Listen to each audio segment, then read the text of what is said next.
আসসালামু আলাইকুম। ঈদ মুবারক। দেশে বিদেশে পৃথিবীর যে যে প্রান্ত থেকে আজকে আমার এই ভিডিওটি ক্লিক করেছেন সবাইকে পবিত্র ঈদ উল ফিতরের শুভেচ্ছা এবং ভালোবাসা রইল। বিশেষ করে যারা প্রবাসী যোদ্ধা রয়েছেন, আমিও একসময় প্রবাসী ছিলাম, এখন আমি বাংলাদেশে অবস্থান করছি। তো তারপরেও প্রত্যেকটা প্রবাসী যারা পরিবার ছেড়ে এই ঈদ করছেন, আমি আসলে বুঝতে পারি তাদের অন্তরের আকুতিটা কতটুকু।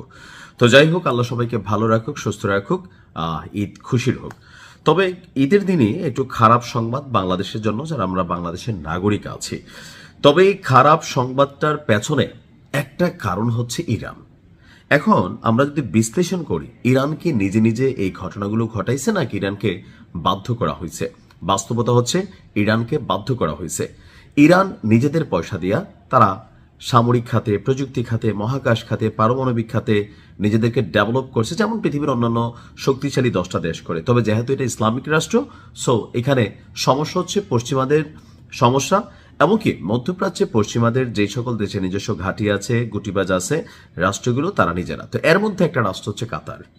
ইরানের বিরুদ্ধে ট্রাম্পকে অভিযান চালানোর জন্য সৌদি এবং কাতার সবচেয়ে বড় বেশি ভূমিকা রেখেছে, এটা নিয়ে আপনারা ইতিমধ্যে জেনে গেছেন। তো এর পরিপ্রেক্ষিতে কাতারে অনেক বড় হামলা চালাইছে ইরান। আর গতকালকে নিউজটা দিয়েছিলাম, প্রায় 5 বছরের জন্য কাতারকে পিছাই দিছে যে উদীয়মান অর্থনীতি ছিল। আর মেইন কারণটা হচ্ছে কাতারের রাস লাফান ইন্ডাস্ট্রিয়াল সিটি, সেখানে ইরানের ক্ষেপণাস্ত্র হামলায় ব্যাপক ক্ষয়ক্ষতি হয়েছে।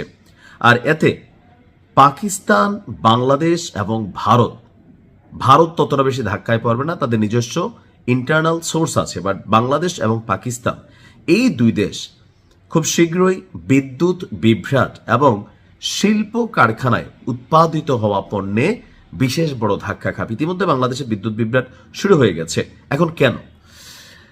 বাংলাদেশ, পাকিস্তান, ভারত, আমরা আসলে এলএনজি যেটা আমদানি করি, এটার একটা বড় অংশ আমরা আনি কাতার থেকে। তো কাতারের প্রায় সব প্রাকৃতিক গ্যাসই এই রাস লাফানে প্রক্রিয়াজাত হয় এবং সেখান থেকেই রপ্তানি করা হয়। জ্বালানি খাতের তত্ত্ব বিশ্লেষণকারী প্রতিষ্ঠান ক্যাপলারের মতে পাকিস্তান এবং বাংলাদেশ তাদের এলএনজি আমদানির যথাক্রমে 99% এবং 70% পায় কাতার থেকে। অন্যদিকে বাজার গবেষণা প্রতিষ্ঠান S&P গ্লোবালের তথ্য অনুযায়ী ভারতের এলএনজি চাহিদার 40% তারা কাতার থেকে সংগ্রহ করে। এই জন্য ভারতের বড় ধাক্কা না।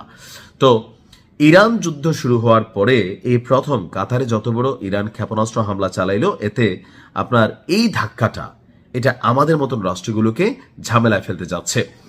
রাসলাভান স্থাপনার পরিচালক এবং রাষ্ট্রায়ত্ত প্রতিষ্ঠান কাতার এনার্জি, তারা আপনার বলছে যে ক্ষেপণাস্ত্র হামলা হয়েছে, স্বাভাবিক উৎপাদনে ফিরতে কোম্পানিটির 3 থেকে 5 বছর সময় লেগে যেতে পারে।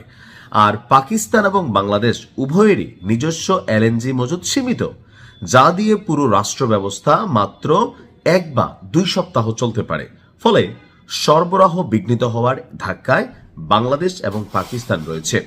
তো এখন এদিকে আসলে সরকারের কোনো দায়বদ্ধতা আছে না।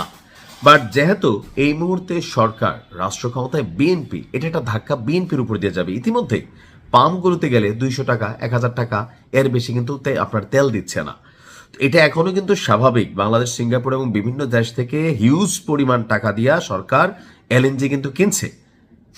ইরান বাংলাদেশের শিপকে তারা হরমুজ প্রণালীতে ডিস্টার্ব করতেছে না। বাট আমরা চাই না চাই আমরা এই সিস্টেমের মধ্যে আটকে গেছি।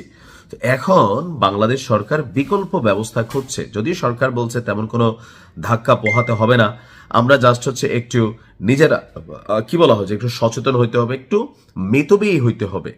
তারপরেও এটা একটা বড় ধাক্কা লাগতে যাচ্ছে।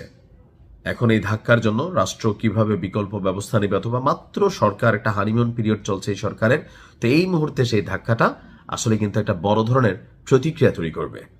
তো দেখা যাক কি হয়। ভালো থাকুন। আসসালামু আলাইকুম।